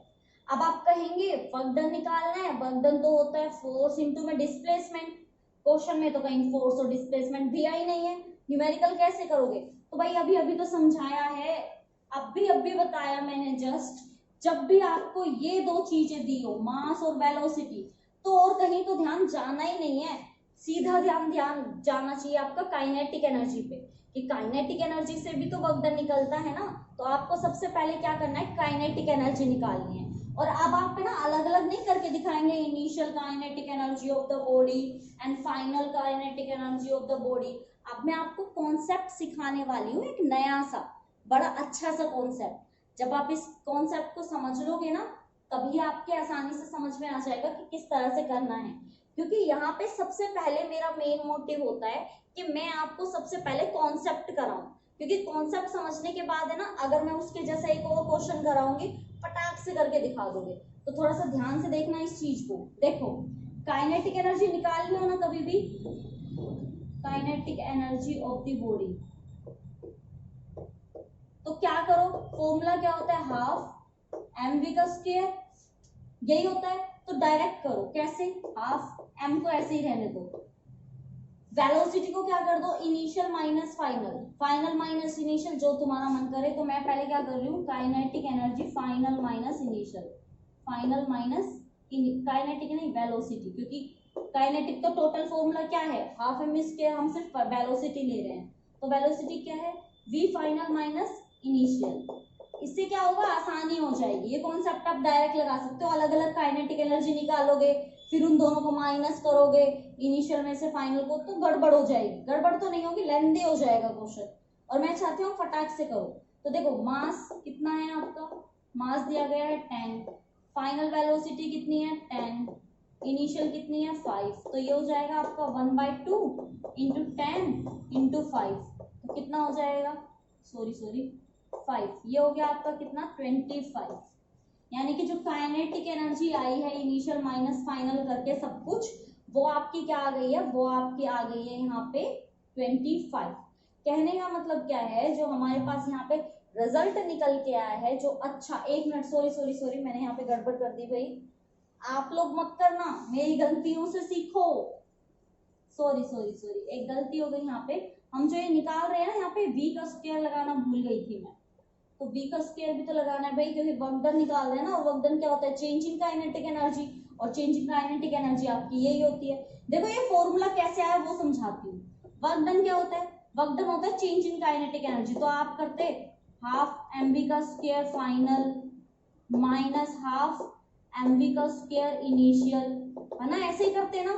तो हाफ और m कॉमन है, बाहर ले लिया, अंदर क्या बच गया, वेलोसिटी का स्क्वायर फाइनल और वेलोसिटी का स्क्वायर इनिशियल, तो वो ही किया है मैंने वर्क डन निकालने के लिए। तो हम लोग यहाँ पे डायरेक्ट क्या निकाले, वर्क डन। तो अब क्या आ जाएगा, ये हो जाएगा आपका हाफ, मास आपका दिया गया है 10, वेलोसिटी कितनी है भाई फाइनल 10 इंटू 10, तो 10 इंटू 10 ऐसी है, माइनस इनिशियल कितनी है 5, तो 5 इंटू 5, तो सोल्व करो, ये आपकी आ जाएगी कितनी 5, ये हो जाएगा 10 10 100 माइनस 5 5 25। तो जब आप ये टोटल को क्या कर लोगे, सोल्व आउट कर लोगे, तो आपकी लगभग आ जाएगी 375 जूल। देख लो भाई अच्छे से, कहीं पे कोई कंफ्यूजन हो तो मुझे बता दो, क्योंकि छोटी मोटी गड़बड़ तो हो जाती है, आप ध्यान रखना। मैंने जो ये मैं भूल गई थी ना कि जो आपकी वेलोसिटी होती है उसका स्क्वायर भी होता है, तो ये माइनर मिस्टेक आप मत करना क्वेश्चन में, ठीक है ना। मेरी गलतियों से सीखो, ताकि आप लोगों को याद रहे कि कभी कभी न्यूमेरिकल में हम फॉर्मूला तो एकदम ठीक ठाक लगा देते हैं, वैल्यू रखनी भूल जाते हैं, और वैल्यू में हम क्या कर देते हैं, गड़बड़। तो ऐसी गड़बड़ आप मत करना, ओके। तो हमें क्या करना है, स्क्वेयरिंग भी करनी है, क्योंकि फॉर्मूले में mv का स्क्वायर है, तो स्क्वेयरिंग की हमने, तो हमने डायरेक्ट स्क्वेयर किया, वैल्यू सोल्व की। 75 को जब 5 से मल्टीप्लाई करोगे तो कितना आ जाएगा 375। ओके है, समझ में आया पक्का। तो अब कराती हूँ मैं आपको नेक्स्ट क्वेश्चन देखते हैं हमारा क्या कह रहा है। क्वेश्चन में कॉन्सेप्ट जो है आपका वो बिल्कुल सेम टू सेम ऐसा ही रहने वाला है। ये क्वेश्चन मैंने आपको जानबूझ के लिया है, मतलब ये क्वेश्चन मैंने यहाँ जानबूझ के लिया है, क्योंकि ये जो कॉन्सेप्ट मैंने कराया वो इस पे बेस्ड था, क्योंकि वर्क डन होता है आपका चेंज इन काइनेटिक एनर्जी। फिर मैंने इसमें समझाया कि आप डायरेक्ट कर सकते हो, माइनस डायरेक्ट कर लो फाइनल इनिशियल, डायरेक्ट वेलोसिटी में ही माइनस कर लो, वर्क डन में करने की जरूरत नहीं है। अब आपको सेम यही कॉन्सेप्ट लगाना है इस क्वेश्चन, करें देखिए। तो सॉल्यूशन में सबसे पहले हम लेते हैं हमारी गिवन वैल्यूज, स्टेटमेंट में क्या क्या गिवन है। क्वेश्चन है एक 2000 kg कार, भाई मास आपको दिया हुआ है, मास ऑफ कार 2000 kg। फिर बोला गया डिसलरेटेड फ्रॉम 10 मीटर पर सेकेंड टू 5 मीटर पर सेकेंड। अब आपकी जो यहाँ वेलोसिटी दी गई है वो वेलोसिटी आपकी इनिशियल है, इनिशियल वेलोसिटी आपकी दी गई है पहले 10 मीटर पर सेकेंड। इसका मतलब पहले तो आपकी वेलोसिटी इंक्रीज थी, अब डिक्रीज होती जा रही है, पहले 10 से आ रही थी, फिर धीरे धीरे 5 पे आ गई। तो जो फाइनल दी हुई है, फाइनल वेलोसिटी वो क्या दी गई है 5 मीटर पर सेकेंड। इसका मतलब कार को रोकने की कोशिश की जा रही है। फिर उसके बाद वो पूछा जा रहा है what is the work done on the car, तो बताइए वर्क कितना होगा। तो आपको पता है मास दिया है, वेलोसिटी दी है, सेम फॉर्मूला आपको लगाना है। तो जब आप इस सेम फॉर्मूले को यहाँ पे लगाएंगे तो क्या हो जाएगा आपका, वर्क डन क्या होता है चेंज इन काइनेटिक एनर्जी, तो हाफ m v का स्क्वायर, कौन सा v आएगा ये फाइनल, और यहाँ पे कौन सा आएगा v स्क्वायर इनिशियल। बस ये करना है, यहाँ पे दोनों की वैल्यू पुट करो। हाफ मास आपका दिया गया है यहाँ पे 2000, ये हो गया 2000, और फाइनल क्या है आपकी 5, तो 5 का स्क्वायर हो जाएगा यहाँ पे माइनस 10 का स्क्वायर। तो देखो क्या हो जाएगा, ये हो जाएगा आपका हाफ और इंटू में आपका 2000, और ये हो जाएगा 25 माइनस 10 का कितना होता है 100, है ना। तो जब 100 ये माइनस करोगे तो यहाँ बचेगा 1000, और यहाँ बचेगा आपका 75, और 75 भी माइनस का, क्योंकि बेटा देखो ये माइनस करोगे ना 100 में से 25 तो माइनस का 75 आएगा, और इसको माइनस करोगे तो आंसर आएगा माइनस 72,000 जूल। इतना काम होगा उस कार के ऊपर जब वो कितना मास की होगी 2000 kg की होगी, और इनिशियल फाइनल इसकी इतनी दी जा रही है। जब कोई भी एक्सेलरेशन या वेलोसिटी इंक्रीजिंग के बाद डिक्रीज होती चली जा रही है, पहले कितनी थी 10, बाद में कितनी हो गई 5, डिक्रीज हो रही है, तो उस पे होने वाला वर्क डन भी क्या होता है माइनस में आता है।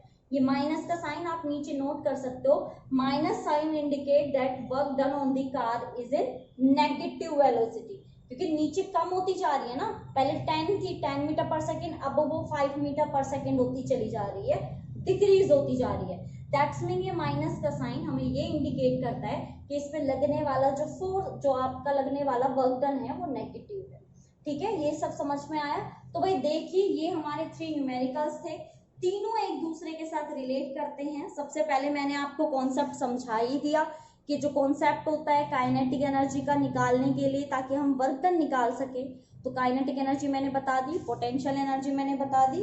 काइनेटिक एनर्जी भी वर्क डन के इक्वल होती है और पोटेंशियल एनर्जी भी वर्क डन के इक्वल होती है, दोनों ही एक दूसरे से रिलेट करती हैं। तो इसमें ये कंफ्यूजन मत तो ले आना कि काइनेटिक निकालनी है या फिर पोटेंशियल निकालनी है। जब भी आपको एम और वी दिख जाए ना क्वेश्चन में, बिना किसी टेंशन के मेरी बात याद रखना, सिर्फ ये याद रखना या तो मोमेंटम आएगा या काइनेटिक। मोमेंटम का तो यहाँ कोई लेना देना ही नहीं है, तो मोमेंटम को भूल जाओ, सीधा क्या आएगा काइनेटिक एनर्जी। और वर्क डन में और काइनेटिक एनर्जी में क्या रिलेशन होता है कि ये एक दूसरे के साथ रिलेट करते हैं कुछ इस तरह से कि वर्क डन हमारा डायरेक्टली प्रोपोर्शनल होता है चेंज इन काइनेटिक एनर्जी के। चेंज इन काइनेटिक एनर्जी निकालना मैंने तुम्हें अच्छे से सिखाई दिया है, तो आई होप समझ में आ गया होगा। अब हमारे कुछ कॉन्सेप्ट वाइज हमारे न्यूमेरिकल रह जाते हैं, देन उसके बाद हमारे वर्क एनर्जी पावर का एकदम कंप्लीट हो जाएगा। कुछ न्यूमेरिकल्स पावर के रह जाते हैं और हमारे इसमें वर्क डन और एनर्जी के रह जाते हैं, तो फटाफट से उनको भी देख लेते हैं। उसके बाद हमारा खत्म करते हैं इस चैप्टर को, फिर हमारी नई वीडियो में एक नए चैप्टर के साथ आएंगे। उससे पहले अच्छे से अच्छे बच्चों की तरह नोट्स बना लो और इनको खुद से करके देख लेना प्लीज, ताकि आपको ये कॉन्सेप्ट, ये पैटर्न समझ में आ जाए। इससे रिलेटेड कोई भी न्यूमेरिकल आए तो फटाफट से कर पाओ। चलिए तो फिर इसको नोट डाउन कर लीजिए और अब स्टार्ट करते हैं हमारे नेक्स्ट न्यूमेरिकल्स। अब देखते हैं हमारे नेक्स्ट न्यूमेरिकल्स कि हमारे नेक्स्ट न्यूमेरिकल्स में क्या है। ये हमारे वर्क डन से रिलेटेड लास्ट न्यूमेरिकल्स हैं। उसके बाद पावर से रिलेटेड जो हमारा टॉपिक है, जो न्यूमेरिकल्स हैं, हम उनको करेंगे। उससे पहले आपको करने हैं ये दोनों न्यूमेरिकल्स बता दूं, अब तक जो हमने क्वेश्चंस किए हैं वो सभी क्वेश्चंस किए हैं हमने। जितना हमारा कॉन्सेप्ट बनते थे ना वर्क डन का, जो डायरेक्ट हमारा फॉर्मूला होता है फोर्स इनटू डिस्प्लेसमेंट, उससे रिलेटेड, उसमें हमने फोर्स भी निकाल लिया, वर्क डन भी निकाल लिया, डिस्प्लेसमेंट भी निकाल लिया। लेकिन अब तक हमने ये नहीं देखा कि अगर हमसे एंगल पूछ लिया जाए तो हमें कौन सा कॉन्सेप्ट लगाना है, किस तरह से हमें उसका सॉल्यूशन करना है, जो भी न्यूमेरिकल हमें गिवन होगा। दैट्स मीन अब जो हम करने वाले हैं वो हम हमारे एंगल पे काम करेंगे, यानी कि हमें वर्क डन दे दिया जाएगा और जितने भी हमारी फिजिकल क्वांटिटीज हैं जो हमें रिक्वायर्ड होंगी हमारे फॉर्मूला में, वो सब हमें गिवन होंगी। हमें सिर्फ क्या करना है, हमें फाइनली हमारा एंगल फाइंड आउट करना है कि फोर्स और डिस्प्लेसमेंट में क्या डिफरेंस है, आई मीन उनमें कितना एंगल है। ये कॉन्सेप्ट आपके लिए अब तक का न्यू कॉन्सेप्ट होने वाला है, बहुत ही इंपॉर्टेंट होने वाला है और बहुत ही ज्यादा इंटरेस्टिंग भी होने वाला है। लेकिन हमेशा की तरह एक बात आपसे जरूर कहना चाहूंगी, हमेशा कहती हूँ जब मैं आपको कोई भी न्यूमेरिकल्स कराने से पहले कोई कॉन्सेप्ट बताती हूँ ना, प्लीज कॉन्सेप्ट पे ध्यान दिया करो, क्योंकि कॉन्सेप्ट नहीं देखोगे तो कुछ भी समझ में नहीं आएगा। क्योंकि अगर मैं कॉन्सेप्ट बता रही हूँ तो उसके पीछे कोई ना कोई रीजन होगा ना, क्या पता वही कॉन्सेप्ट आपका न्यूमेरिकल में यूज हो रहा हो। तो चलिए फिर हमारा यहाँ पे जो न्यूमेरिकल है उस न्यूमेरिकल को देखते हैं कि हमें कैसे इस न्यूमेरिकल को सॉल्व आउट करना है। ठीक है, तो जैसा मैं हमेशा बोलती हूँ, सबसे पहले आप क्या करेंगे, जो भी आपके सॉल्यूशन है, सॉल्यूशन में आप लिखेंगे कि क्या क्या वैल्यूज हैं जो आपकी न्यूमेरिकल्स में गिवन है। तो गिवन न्यूमेरिकल में जो भी आपका स्टेटमेंट है, आप स्टेटमेंट को बिल्कुल अच्छे से देखेंगे। जो भी वैल्यूज आपकी गिवन होंगी वो सभी वैल्यूज को आप क्या करेंगे, अपना नोट डाउन कर लेंगे और फिर क्या होगा, आपकी जो न्यूमेरिकल है उसको सोल्व करने में आपको बहुत ही ज्यादा क्या हो जाएगी, आसानी। तो सबसे पहले आपको क्या पढ़ना है, स्टेटमेंट पढ़ते टाइम एक बात याद रखिएगा, हर एक चीज को एक्यूरेट वैल्यू पे लीजिएगा। ऐसा ना हो कि आपको आता है बट आप लोग सिर्फ एक, आपको ये नहीं पता कि सिर्फ एक यूनिट की वजह से गड़बड़ हो सकती है। तो यूनिट्स पे भी प्लीज ध्यान दीजिएगा ताकि आपसे कोई सी भी कहीं पे भी कोई भी गलती ना हो। तो आइए चलिए स्टार्ट करते हैं। क्वेश्चन है यहाँ पे, a body moves through a horizontal distance. मान लीजिए कोई भी एक बॉडी है, कोई भी एक ऑब्जेक्ट है वो आपका इस डायरेक्शन में क्या हो रहा है, मूव कर रहा है। तो ये भी आपको पता है ये हॉरिजॉन्टल डायरेक्शन होती है। वर्टिकल बोलता है इसका मतलब वो ऊपर की तरफ जाता है ना। तो हमें बोल रहा है कि कहाँ जा रही है, हॉरिजॉन्टल डायरेक्शन में जा रही है। फिर बोला 12 मीटर, इसका मतलब सबसे पहले जो हमें वेलोसिटी जो हमें गिवन है वो है हमारा डिस्प्लेसमेंट, यानी कि जब हमारी जो बॉडी है वो डिस्प्लेस करती है, वो 12 मीटर पे क्या करती है, डिस्प्लेस। कहने का मतलब ये जो बॉडी है वो इस डायरेक्शन में कितनी मीटर दूर जाएगी, 12 मीटर दूर चली जाएगी। फिर हमसे यहाँ पे बोला जा रहा है under the action of force, हमें यहाँ पे किसकी वैल्यू दी गई है, फोर्स की वैल्यू दी गई है, और कितनी है वो है हमारी 5 न्यूटन की। फिर बोला जा रहा है कैलकुलेट द वर्क डन, फिर बोला जा रहा है कि भाई वर्क डन निकाल के बताइए कि इस काम में वर्क डन कितना होगा। अगर आपको फर्स्ट एंगल तो दिया जा रहा है कितना, फर्स्ट एंगल आपका बोल रहा है कि आपका एंगल है यहाँ पे 30 डिग्री, देन उसके बाद सेकंड आपको बोला जा रहा है कि अगर एंगल है आपका कितना 60 डिग्री।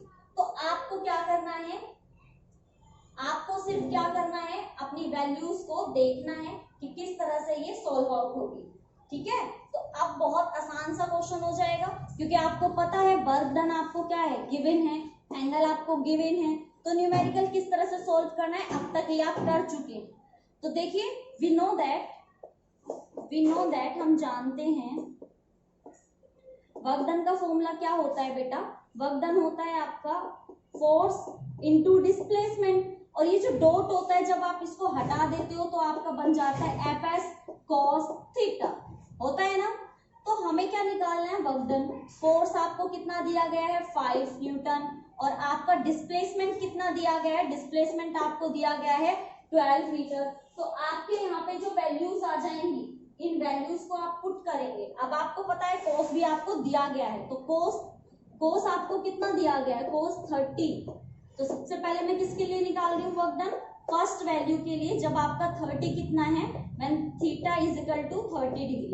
तो जब मैंने यहाँ पे 30 लिखा, तो इसको जब आप सोल्व करेंगे आपको पता होना चाहिए ट्रिग्नोमेट्रिक वैल्यू। फिजिक्स में मैथ्स की नीड होती ही होती है, कंपल्सरी है। बहुत से आपने न्यूमेरिकल्स देखे होंगे, बहुत से, मैंने आपको इतने न्यूमेरिकल्स कराए हैं, उनमें से आधे से ज्यादा में आपको किसकी जरूरत पड़ी है, ट्रिग्नोमेट्रिक फंक्शंस की। तो आपको देखिए ये लर्न करने होंगे ताकि आपको न्यूमेरिकल करने में क्या हो, आसानी। तो हमें पता होना चाहिए जो cos 30 होता है बेटा उसकी वैल्यू होती है आपकी √3/2।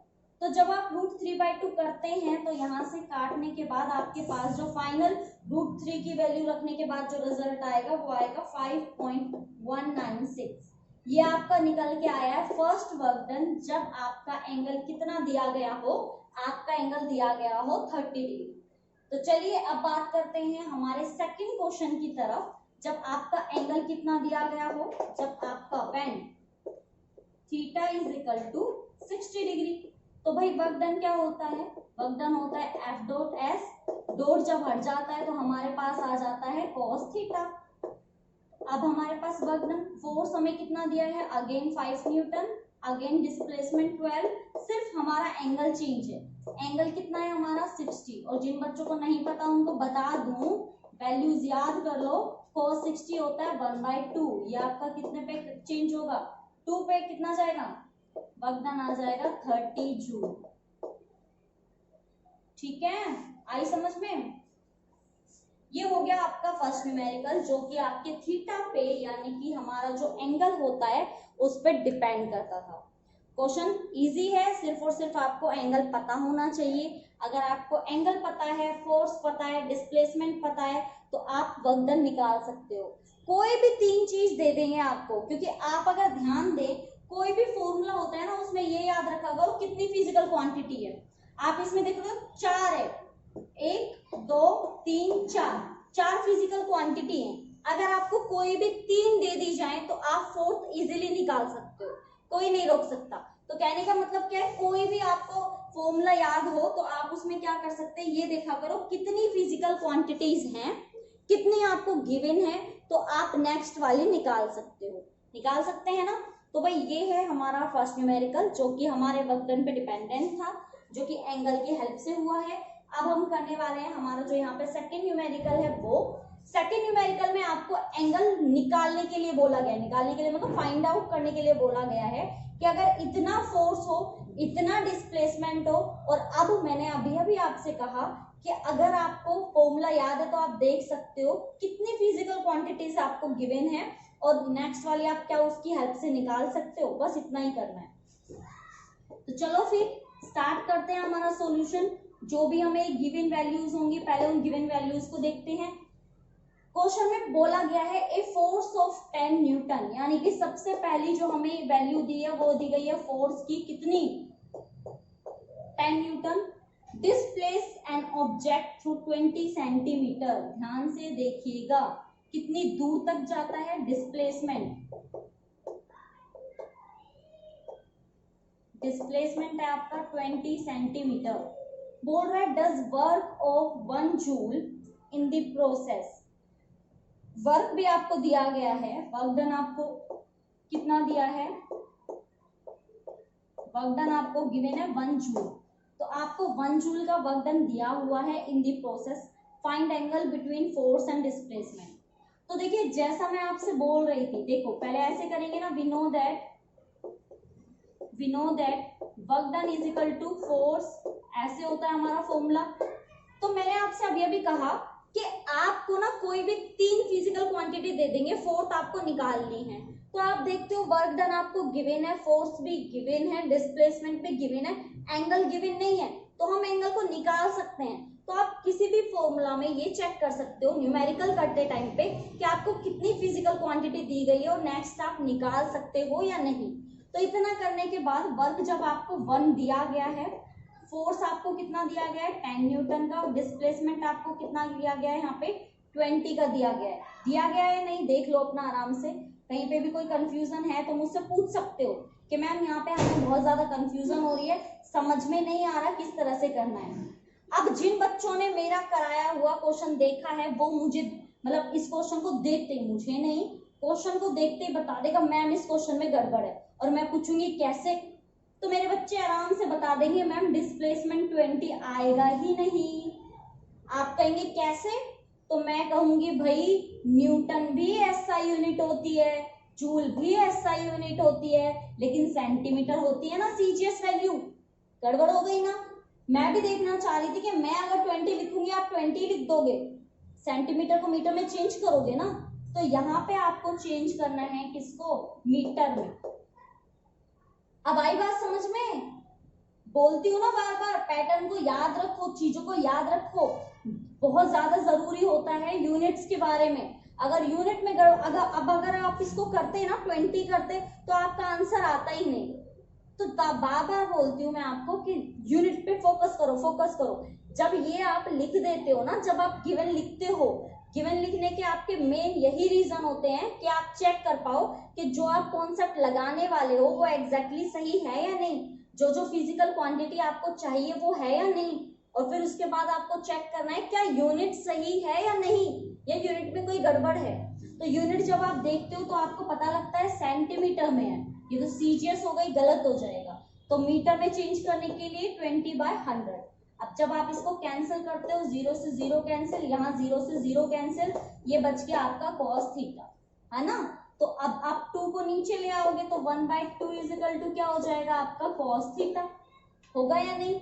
तो भैया cos थीटा जो है वो 1/2 किस वैल्यू पे आता है, तो जिन बच्चों को ट्रिग्नोमेट्रिक वैल्यू आती है वो याद कर लेंगे, और अगर नहीं आती तो कमेंट करके बताओ ना जल्दी जल्दी, मैं आपके लिए एक बहुत अच्छी ट्रिक लेके आऊंगी ताकि आपको याद रहे कि जो ट्रिग्नोमेट्रिक वैल्यूज होती हैं वो कैसे याद होंगी और क्या क्या वैल्यूज होंगी। अगर नहीं याद करनी तो भाई रहो ऐसे ही, न्यूमेरिकल नहीं आ पाएगा। तो बता दूं कि थीटा जब आपका कितना होता है, जब थीटा आपका होता है 60 डिग्री, तो आपका जो कोस होता है वो कितना आता है 1/2, क्योंकि 30 तो आपने देखा था ना, 30 तो 3/2 होता है, √3/2, 60 पे कितनी आती है 1/2 की वैल्यू आती है। तो थीटा जब आपका कितना हो जाता है 60 डिग्री हो जाता है, तब जाके आप कह सकते हो कि हमारा जो फोर्स और डिस्प्लेसमेंट है इनके बीच का जो एंगल है वो कितना आया है, वो आया है आपका 60 डिग्री। ठीक है, तो ये आपका एक अलग तरह का पैटर्न था, अलग तरह का एंगल डिपेंडेंट वर्क डन था।